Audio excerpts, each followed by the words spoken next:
बिस्मिल्लाहिर्रहमानिर्रहीम अस्सलामु अलैकुम वरहमतुल्लाहि वबरकातुहू। आज 24 मई 2025 है और आज दिन है हफ्ते का। आज की ताज़ा तरीन बड़ी ख़बरों से इस वीलॉग का आगाज़ करने जा रहे हैं। नाज़रीन किराम, गज़ा में क़यामत का मंजर है। गज़ा में ह्यूमैनिटेरियन क्राइसिस इस कदर बढ़ गए हैं और इस कदर फैल गए हैं कि लोग भूख से मर रहे हैं। इस हवाले से अक़वाम मुत्तहिदा के सेक्रेटरी जनरल अंतोनियो गुतेरेश का आज ताज़ा तरीन बयान आया है, जिसमें उन्होंने कहा है कि 80 दिन गुजर चुके हैं। इस कदर बदतरीन इंसानी अलमिया गज़ा में है कि इससे पहले कोई तवक्को भी नहीं थी और जिसके बारे में हम बार बार आगाह करते रहे, लेकिन इस इंसानी अलमिया को ख़त्म करने की कोशिश ना की गई। उन्होंने कहा कि जो इमदादी सामान गज़ा में दाखिल होने दिया गया है वो महज थोड़ा सा है और गज़ा में बच्चे, बूढ़े, ख़वातीन और इंसानी जो इमदाद के मुंतज़िर लोग हैं वो भी हमलों की ज़द में आ रहे हैं। लिहाजा ज़रूरी है कि ये जंग बंद की जाए और फौरी तौर पर मुकम्मल ह्यूमैनिटेरियन एड को रिस्टोर किया जाए गज़ा के अंदर। ये अक़वाम मुत्तहिदा के सेक्रेटरी जनरल अंतोनियो गुतेरेश का ताज़ा तरीन बयान है। रिपोर्ट्स के मुताबिक इस वक्त भी गज़ा के अंदर इसराइल के मुख्तलिफ हमलों में गज़ा के जो लोग हैं निहत्ते, वो निशाना बन रहे हैं।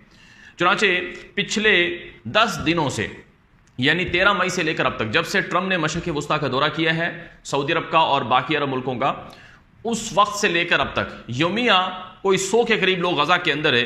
100 या उसके आसपास जो लोग हैं वो गज़ा के अंदर रोज़ाना जाने दे रहे हैं और इसराइल ये कहता है कि हम सिर्फ गज़ा में हमास को मार रहे हैं। हालांकि नाज़रीन इकराम, लोग भूख से भी मर रहे हैं।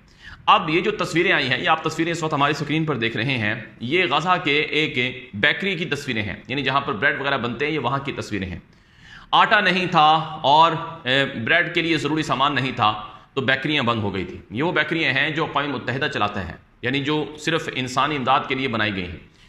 अब लोग इतने ज़्यादा हैं, रोटी के लिए, ब्रेड के लिए तरस रहे हैं और धक्कम पेल हो रही है। न जाने कितने लोग एक रोटी की खातिर वो जान दे चुके हैं या ज़ख्मी हो चुके हैं। तो गज़ा के अंदर अब तक महज 100 से ज़ायद बमुश्किल इमदादी सामान के ट्रक दाखिल होने दिए गए हैं और ये कहा गया कि देखो गज़ा में पूरा इमदादी सामान का जो काफ़िले हैं वो दाखिल होने लगे हैं और इमदादी सामान को रिस्टोर कर दिया गया है। अब एक तरफ लोग गज़ा में इमदाद के मुंतज़िर हैं। अब अलमिया ये है कि गज़ा का जो शुमाली इलाका है वहाँ पर इमदादी सामान के ट्रकों को जाने नहीं दिया जा रहा है। वहाँ के लोगों को कहा गया कि तुम ये इलाके छोड़कर जुनूब में जाओ, वहाँ जो ह्यूमैनिटेरियन जोन है वहाँ जाकर तुम्हें इमदाद मिलेगी। इतने खैमे नहीं हैं, लोग अपने बच्चों को लेकर कैसे शुमाल से जुनूब की तरफ आएँ, कैसे 50 किलोमीटर 100 किलोमीटर का फासला तय करें जबकि उनके पास गाड़ियाँ नहीं हैं, कुछ भी नहीं है। क्या वो पैदल इतने किलोमीटर बच्चों के साथ, बूढ़ों के साथ, मरीजों के साथ चल सकते हैं? ये जुल्म नहीं तो और क्या है? तो इसलिए गज़ा में क़यामत का मंजर है, इमदादी सामान ना होने के बराबर है, लोग भूख से मर रहे हैं और हालत ये है कि अक़वाम मुत्तहिदा जैसा इदारा भी कह चुका है कि ये जो कुछ हो रहा है ये बहुत बड़ा इंसानी अलमिया है। दूसरी तरफ अगर बात की जाए अमेरिका की, तो अमेरिका खुलकर इसराइल की हिमायत के लिए सामने आ गया है। अमेरिकी वज़ीर ख़ारजा ने गुज़श्ता 24 घंटों में मुकम्मल तौर पर इसराइल को यकीन दहानी कराई है कि जो कुछ आप कर रहे हो, हम आपके ताउन और आपके ताउन के लिए, आपकी हिमायत के लिए, आपकी सपोर्ट के लिए आपके साथ खड़े हुए हैं। अमेरिकी सदर ट्रंप जिसने मशरिक़ वुस्ता में वादा किया था कि वो आने वाले 10 से 15 दिनों में बहुत अच्छी खबरें सुनाएंगे, उनके बारे में कहा गया कि वो गज़ा के अंदर इमदादी सामान को कम से कम जाने देंगे और इमदादी सामान मुकम्मल तौर पर गज़ा में बहाल करवा देंगे। लेकिन नाज़रीन किराम, इस वक्त तक अमेरिकी सदर ट्रंप की हिदायत पर गज़ा में ना इमदादी सामान दाखिल हो सका है और ना ही गज़ा के अंदर जंग बंद हो सकी है। और सूरत हाल ये है कि इस वक्त हालात बहुत ज़्यादा ख़राब हैं।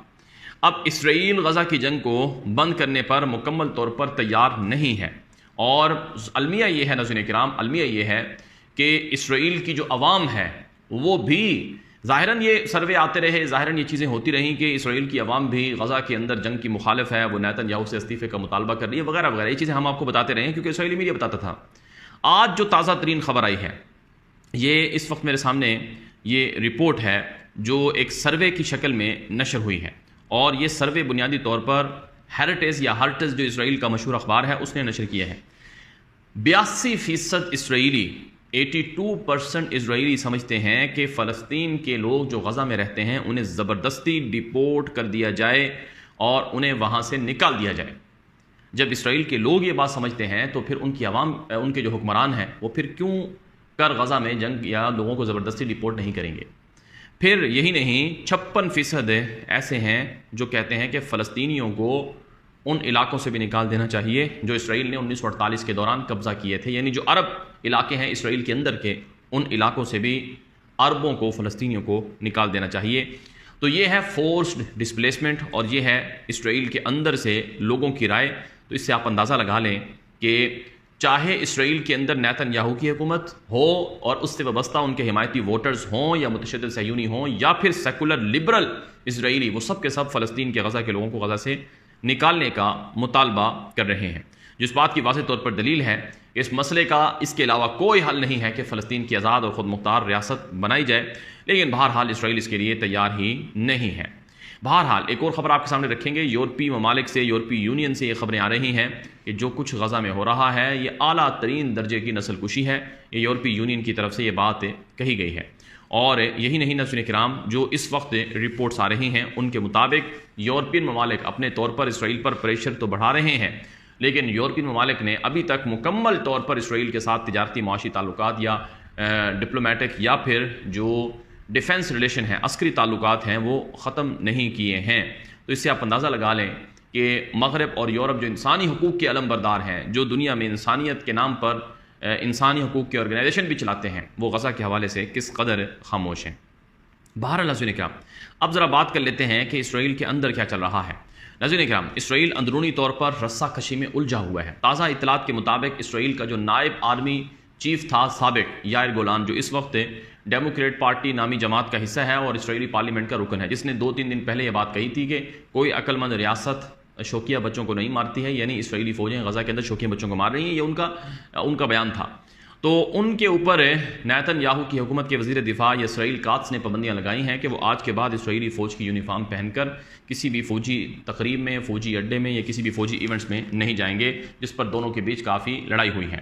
پھر ناظرین اکرام، آج کی ایک اور بڑی خبر آ رہی ہے۔ خبر کے مطابق جو اسرائیل کے اندر نئی خفیہ ایجنسی کا چیف، شباک کا جو چیف نیا مقرر ہوا ہے، زینی جس کا نام ہے، اس کے اوپر شدید اعتراضات ہو رہے ہیں، اور کہا جا رہا ہے کہ یہ جو اسرائیل کا نیا خفیہ ایجنسی کا چیف بنایا گیا ہے یہ غزہ کی جنگ بندی کے بھی مخالف ہے۔